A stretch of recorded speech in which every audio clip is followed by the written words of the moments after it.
Welcome back to Movies TV Mad. You can follow me on Twitter at Movies TV Mad, and welcome to Wednesday's edition of the DCEU Daily, exclusive from Giant Freaking Robot. Yes, anyway, exclusive. Ben Affleck offered huge deal to return as Batman and lead major crossover project by Nathan Kamel of Giant Freaking Robot. The story of Ben Affleck as Batman is a long and complicated one. When Warner Brothers first announced that Affleck would be portraying the Caped Crusader all the way back in 2013, the fan backlash was swift and brutal. He persevered through the early days of the Zack Snyder-led DCEU, even though he would later describe it as the worst experience. What a lie. Nathan, is that your name? I forgot already. What a lie. He wasn't talking about the Snyderverse, he was talking about his experience during the Justice League reshoot. That's terrible journalism. Ben Affleck will be returning one last time to portray Batman in the upcoming Flash movie, if it ever actually gets released. That's a good point. It's something that I've been asking myself, and I'm very suspicious if you lot will ever get to see it. Anyway, and then he should be done. Except that our trusted and proven sources have told us that Ben Affleck has been offered a staggering $30 million payday to come back to the DCEU as Batman and lead an adaptation of Crisis on Infinite Earths. But will he? From what we are told, the decision is Ben Affleck's to make. Being Batman appears to have been a soul-sucking battle for the co-writer of Good Will Hunting, star of reindeer games, bad guy from Mallrats. Not only that, but the DCEU already has two other Batmans at present, with Michael Keaton also appearing in The Flash, as well as Batgirl, and Robert Pattinson playing the goth Bruce Wayne in Matt Reeves' film. But let's be clear about that one again, my friend. Robert Pattinson's Batman and Matt Reeves' movie is not part of the DCEU. So right now we have two, well actually, because Michael Keaton at the beginning of the Flash movie isn't Batman. He's just a distant memory. At the beginning of the film, Act 1 as they call it, on the sheet, it's basically Ben Affleck continuing from where we left off in Zack Snyder's Justice League Snyder Cut. On the other hand, $30 million is a lot of money, which could be enough to make Ben Affleck think twice about Batman. There is also some precedent for Ben Affleck returning as Batman.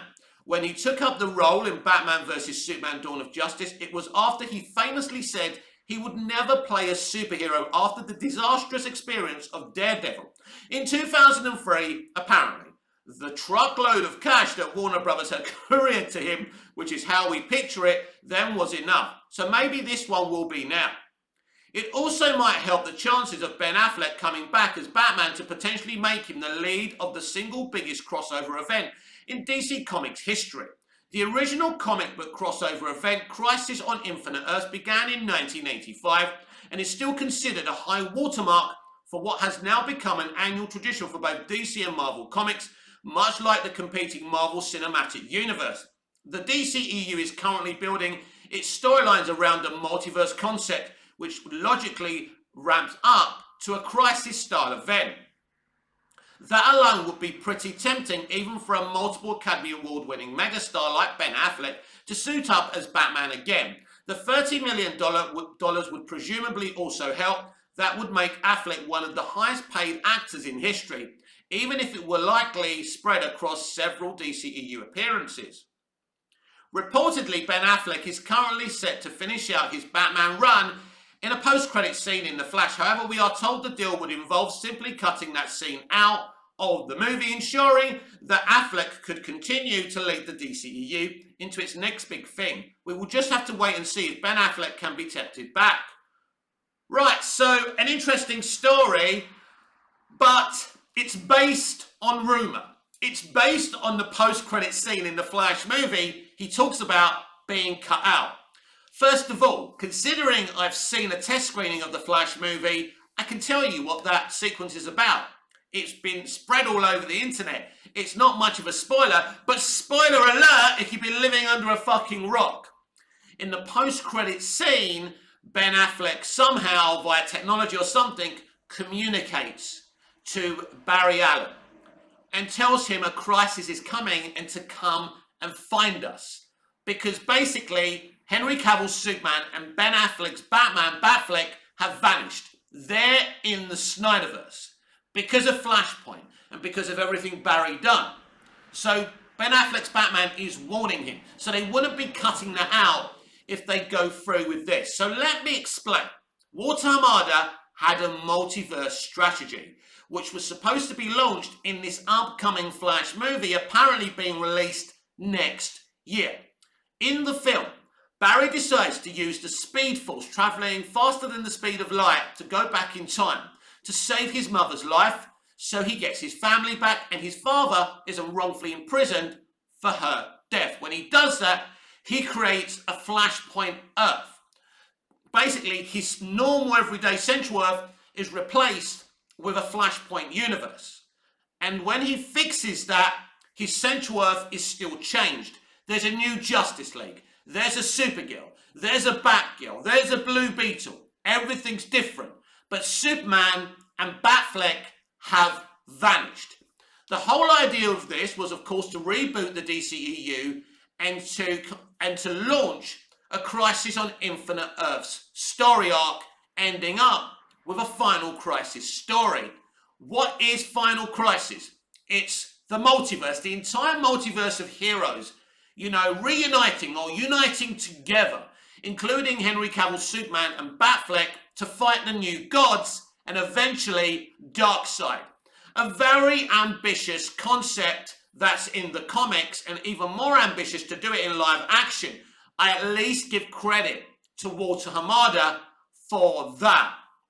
Here's the problem.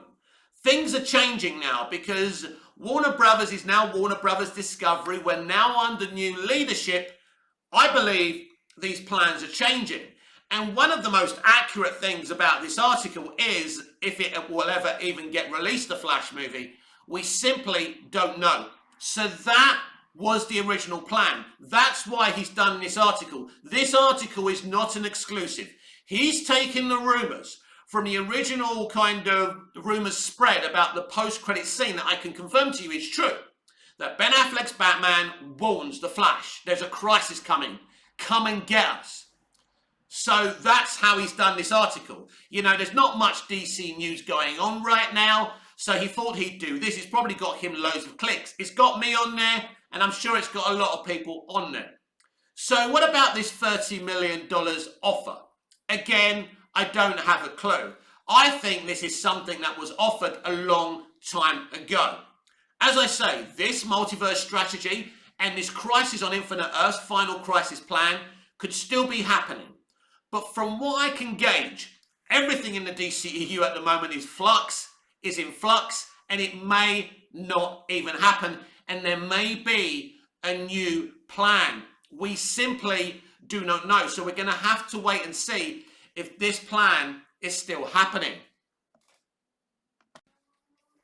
I'm going to read you an article, and for ages now, since the delay of the Flash movie, I've been telling you, the situation is a shit show with Ezra Miller. The multiverse strategy is in big trouble. Let me read you this article from CBR.com and Noah Dominguez, and let me know in the comments below if you still have faith in Walter Hamada.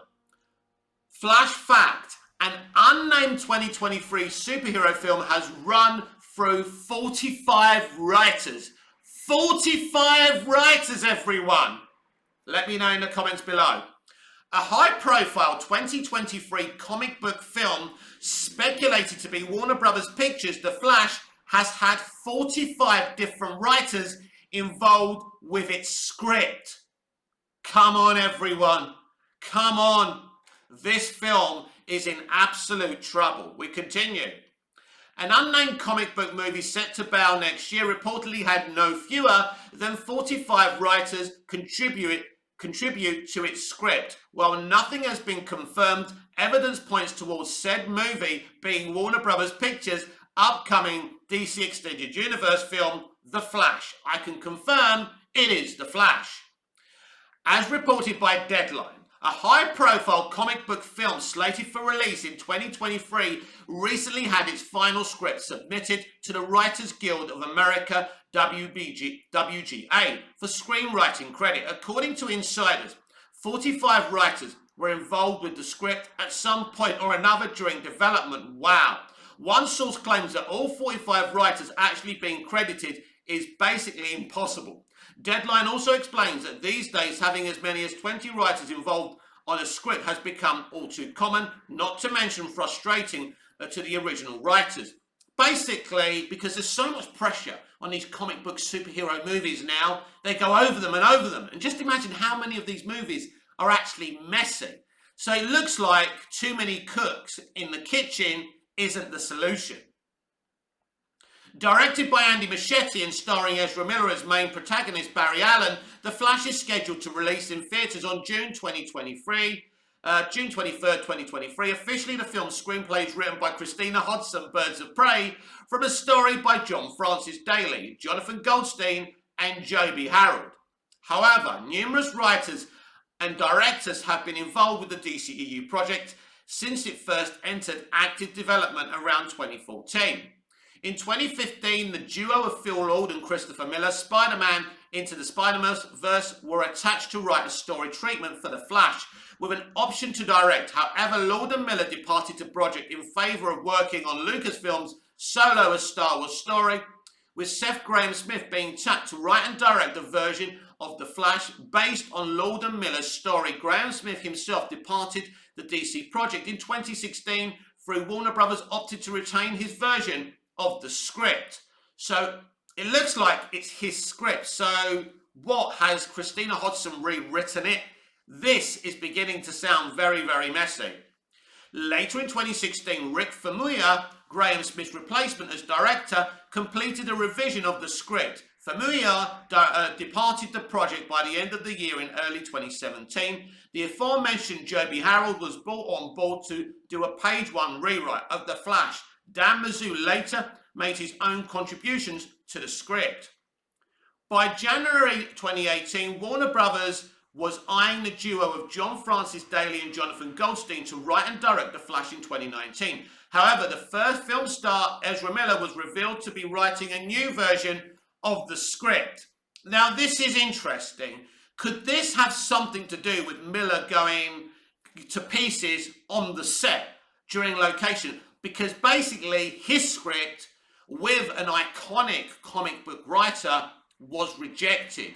Was this the beginning of his meltdown?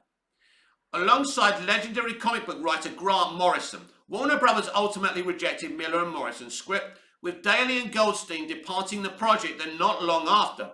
It's at this point that Hodson was enlisted to write the screenplay, with Daley, Goldstein and Harold receiving story credits.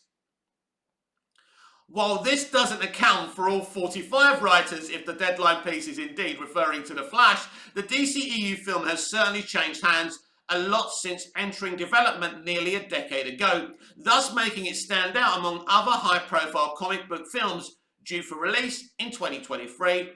Fellow upcoming DCEU film Aquaman and the Lost Kingdom, the sequel to 2018's Aquaman, is written by David Leslie Johnson McGoldrick from a story by himself and starred Jason Momoa.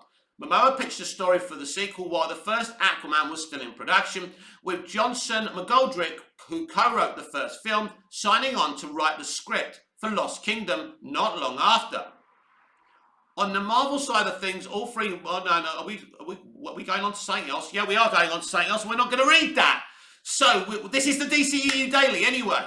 Right, so, did you see a concurrent theme when I was reading out everyone who's written different scripts for this Flash movie? I think, apart from Seth Grahame-Smith, I think none of the others have any comic book experience. They don't know these DC characters in these iconic universes, and that's the problem. One of the only movies, one of the few comic book movies that I can say is perfect is the first Wonder Woman, because Alan Heinberg had written the movie and had experience with Wonder Woman graphic novels. That's why the story hit so well and it worked. And it's very rare, even in other comic book movies I really like. that you get this perfect storm within a movie.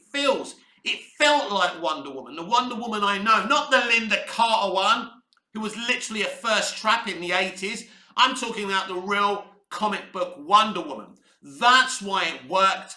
Now we've got all these writers who have worked on this film. So is this indeed a story and a script by Christina Hodson, or is she adding to a long list of people? Let me explain how it works. In 1978, we got Superman the movie. Basically, there's about 4 or 5 people credited on Superman the movie's credits for being writers of that movie. There's Mario Puzo, there's Leslie and David Newman. Now, basically, their whole script was rewritten by Tom Mankiewicz, who did a beautiful job. He came up with an original screenplay. He worked on the story with Richard Donner, but all those people need crediting as well. So it could be that 45 people are actually the people who have worked on it, but now Christina Hodson has rewritten the whole thing. That's the way I see it. So I wouldn't be overly concerned about that, but it still doesn't change anything. It doesn't change the situation with the DCEU. So there was a convention and they had on display the Flash costume from the upcoming Flash movie, if it is indeed upcoming, and Black Manta's costume from Aquaman and the Lost Kingdom. I don't have an image of that, but I have an image of this. Now, a lot of people have criticised this costume and say it's not as good as the Snyder Cut version. I like this costume. The costume's stunning and it looks even better in film, in full motion. It's a good costume. I don't prefer it to Snyder's one, but I like it alongside it. But you can display all the costumes you want. I'm going to repeat the facts I repeat every day. People will boycott the Flash movie because Ezra Miller is in it. People are going to boycott Aquaman and the Lost Kingdom if Amber Heard remains in it. Both films are going to sink hard in the global box office. They're not going to make money. The only 2 DCEU movies I have any faith in are Black Adam and Shazam! Fury of the Gods. There are no issues with those films. They're going to be great. I've heard a lot about them and you should be excited. So that means that DC in front, in the cinema screen and on television, have had a great year, despite all the shit going on behind the scenes. We have Peacemaker, great streaming series by James Gunn. The Batman, very successful movie, great movie, brilliant. I believe in Black Adam and I believe in Shazam! Fury of the Gods. And I think the Aquaman movie is going to be great too. And I enjoyed watching the test screening of the Flash movie. But the film has huge issues and there's no question about that.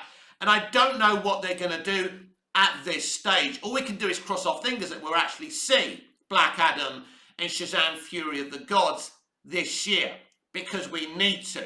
So we don't know what's going on behind the scenes, but at least the 2 upcoming DCEU movies shouldn't have any issues around them. And it'll be very interesting, because I have asked a question on Twitter, who's having the best year this year, the MCU or DC live action? Well, obviously, in terms of box office, Doctor Strange and the Multiverse of Madness is killing it. I'm sure it's going to beat the Batman's box office. But let's be clear. Anything you've seen on MCU Disney Plus and anything you've seen on cinema screens with the MCU. So, you've seen what's it called? Moon Knight, that's it. We've had Moon Knight and we've had Doctor Strange and the Multiverse of Madness. And we've had Peacemaker and the Batman. Clearly, Peacemaker and the Batman are far superior from an artistic standpoint. So I think DC are winning with stuff that's been released over Marvel this year, which is very good news. But it's very important that if there are any problems, they get fixed now. Because ultimately, this franchise is in a lot of trouble. And, Warner Brothers Discovery need to do something and do something quickly. So I want to follow up on a story I started on yesterday's DCEU Daily. So we were talking about how Walter Hamada, the DC Films president, was going to testify in the Johnny Depp versus Amber Heard trial. And basically he did go via Zoom, and they asked him some questions, and we're going to follow up on it now from an article from Brandon Louise of Screen Rant. DC head confirms WB considered Amber Heard recast for Aquaman 2. Warner Brothers Studios DC Films head Walter Hamada has confirmed that the company considered recasting Amber Heard for Aquaman and the Lost Kingdom. Warner Brothers Pictures executive Walter Hamada, who serves as president of the company's DC Film and Television division, confirms that the studio considered recasting Amber Heard in Aquaman and the Lost Kingdom. The actor initially made her DCEU debut in 2017's Justice League as Mera, the princess of the underwater kingdom of Exelbel. She later reprised her role in Jason Momoa's solo outing, Aquaman. The actor is expected to return to the part in Aquaman and the Lost Kingdom. However, the recent defamation trial brought against Heard by her former husband Johnny Depp over allegations of abuse has put her franchise future in question. Following a libel lawsuit filed by Johnny Depp against the parent company of British tabloid The Sun in 2018, which Depp lost, and his removal from the Harry Potter spin-off film series Fantastic Beasts, fans were calling for her to be removed from Aquaman and the Lost Kingdom as well, with millions signing a petition. The Depp versus Heard trial has revealed salacious details about the actors' relationship, but also about how their ordeal has affected their professional work. Heard has claimed that as a result of her personal dispute with Depp, her role as Mera was significantly cut down from its initial size, and that Warner Brothers wanted her removed from Aquaman and the Lost Kingdom entirely. So let me try and explain to you why she's trying to prove this and why she's saying this. She has got a counterclaim against Depp. She's trying to say what he's doing to her maliciously, that's what she's saying. She's saying he's being malicious, has cost her jobs. So that's what her counterclaim is about. And this is why Walter Hamada had to testify yet again. While testifying virtually during Depp v. Heard trial, Hamada via the Wrap has confirmed that the studio considered recasting Heard for Aquaman and the Lost Kingdom. However, Hamada explained the reason for any casting changes was not because of Heard's personal affairs, but because of perceived lack of chemistry between her and Momoa in the previous film. Read what Hamada said below. It was the concerns that were brought up at the wrap of the first movie, which was the issue of chemistry. Did the two have the chemistry? I think editorially they were able to make that relationship work in the first movie, but there was a concern that it took a lot of effort to get there, and would we be better off recasting, finding someone who has better, more natural chemistry with Jason Momoa and move forward that way? You should have done, because even though I've kind of mocked this idea, this is why they wanted to move away from her, right? You know, what he's saying about the chemistry is right. It took a lot of effort to reach that chemistry in the first film. You could tell it was a struggle. It wasn't natural chemistry. And, you know, we're not talking about David Duchovny and Gillian Anderson or, you know, Dempsey and Makepeace. You know, they had natural chemistry, right? Michael Brandon and Glynis Barber, if you remember that show. These two have got no natural chemistry whatsoever. But Depp got her the role, so they were stuck with it for the first movie.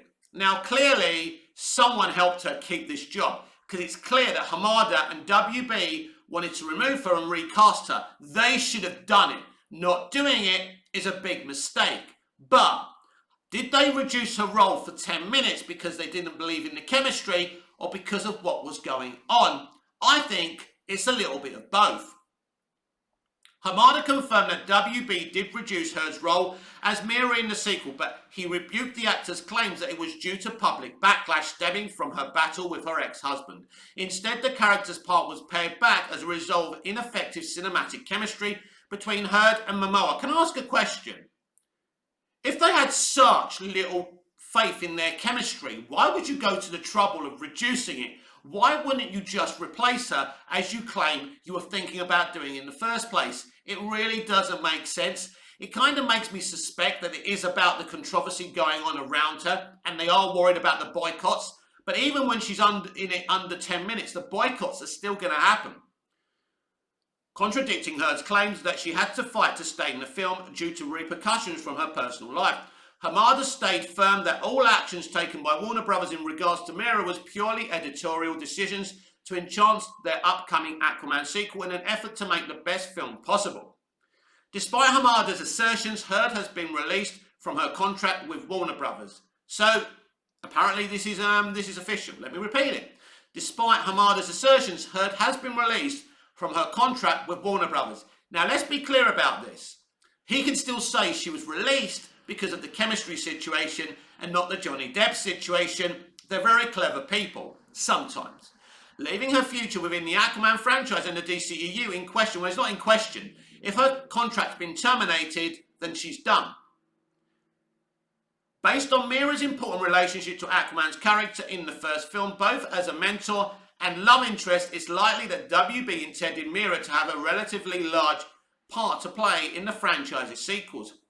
Hamada claims those plans were changed due to Heard and Momoa's on-screen chemistry, but the full extent of the change will only be clear when Aquaman and the Lost Kingdom hits theatres on March 17th, 2023. Yeah, I'm going to tell you what I said to you yesterday. The chemistry stuff is absolutely true. The best lies are the ones that have an element of truth to them. Their chemistry was shit. But if they were really concerned about that, instead of dialing it back and shoving her in a hospital for the entire movie, they could have just replaced her. My advice to them, even though it's difficult right now, cut her entirely from the movie. You've stated the chemistry reasons. And bring in another actress. Bring in another female actor.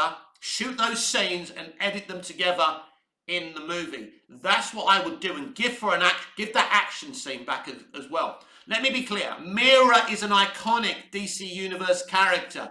You can't reduce her role for under 10 minutes because you have an issue with the chemistry between the female actor and the male actor. That's dumb thinking. Get rid of her now, cut her out of the movie, and bring someone in immediately. You have got until March. And if you can't make it work from now till March, delay the movie again. Because Mira is a very important character.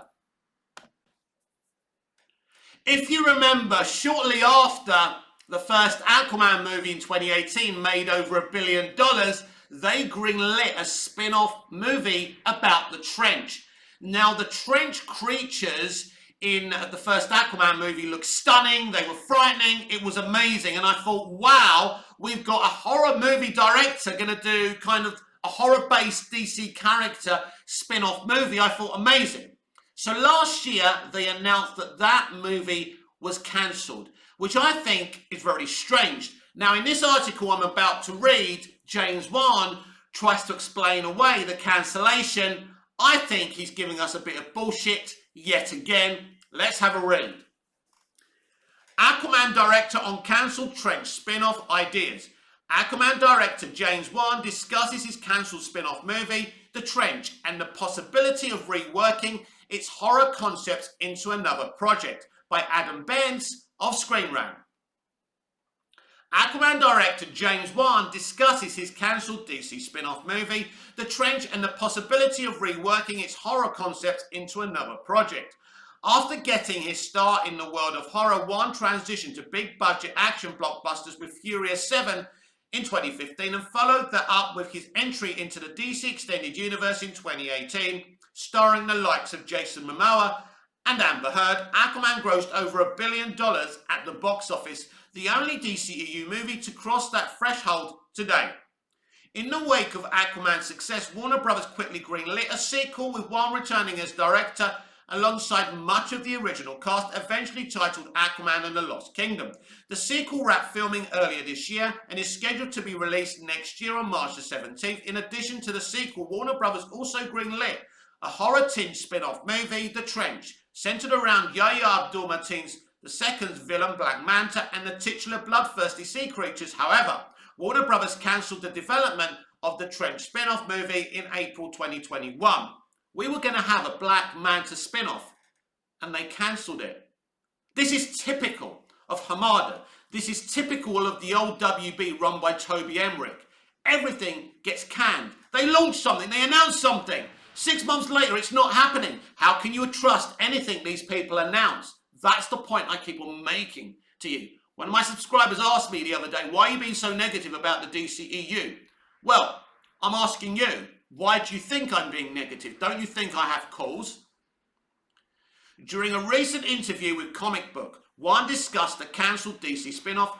In hindsight, when asked about reviving concepts from the Trench, the Aquaman director did not rule out the possibility and seemed open to reworking his ideas from the scrap project into another, as this is something he has habitually done throughout his career. Read what Wan shared below.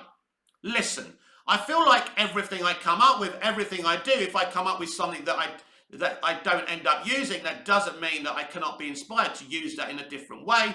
That's my problem, is I come up with lots of ideas and I have so many ideas just percolating, but obviously I can't use all of them. So I would say of all of the different thoughts and ideas I've come up with, I end up using maybe 20-30% of them in my work. And so I do have a drawer full of ideas that could develop into something else.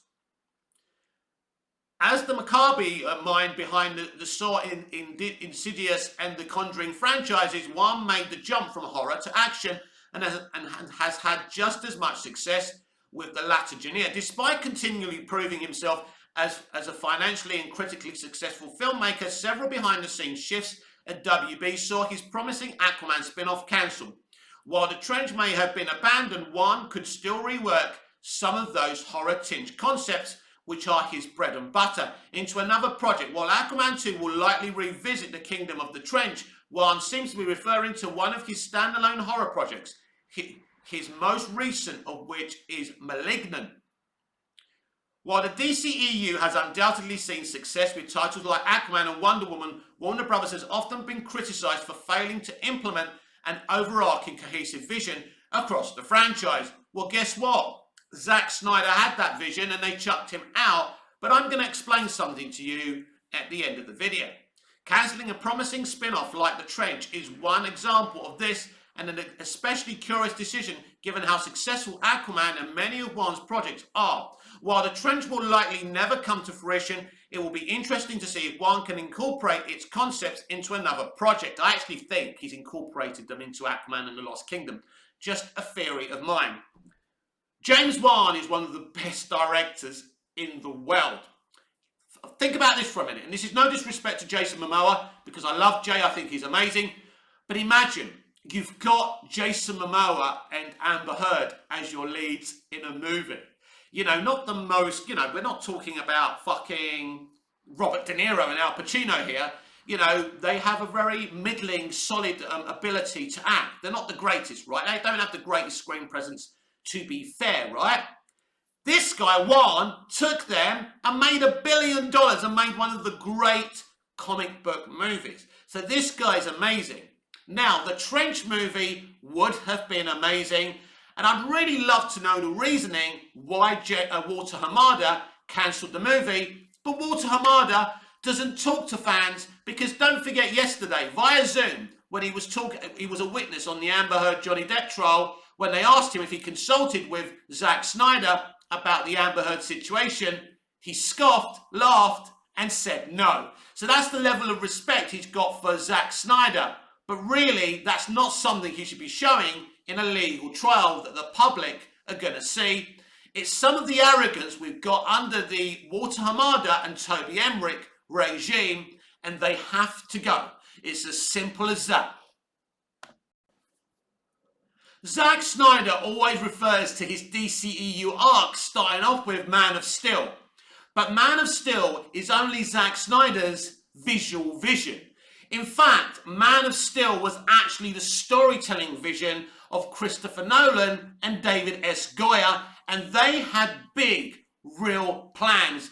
They actually had plans for an amazing Man of Steel 2, a Man of Steel sequel, to continue the story of the Codex. There were so many different things they could have done with that.